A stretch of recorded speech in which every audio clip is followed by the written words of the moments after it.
Ladies, girls, when you get up to get dressed to come to church, you need to realize you're coming to the holy house of God. You ought not to come here to show off, your legs. And if you're constantly having to fight to stay decent, you got the wrong wardrobe on. And not just for church, but for anywhere else. And you ought not to be the cause for a man having to fight his flesh in a service. Here's another one. But Pastor, that's our culture. Now hear me.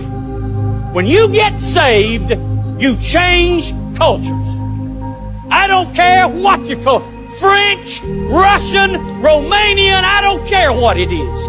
When you get saved, you become a Christian and you conduct yourself as a Christian and you dress modestly for the glory of God everywhere you. It drives me crazy in this 21st century how people dress when they go to church.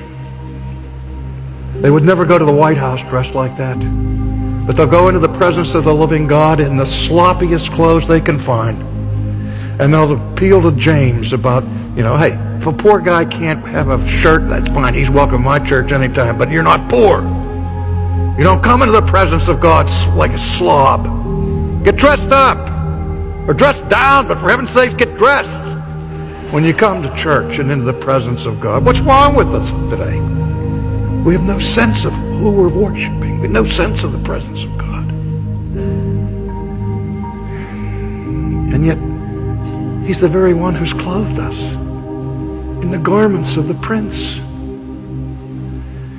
The finest garments there is, finer than linen, finer than gold. The garments of the righteousness of Christ.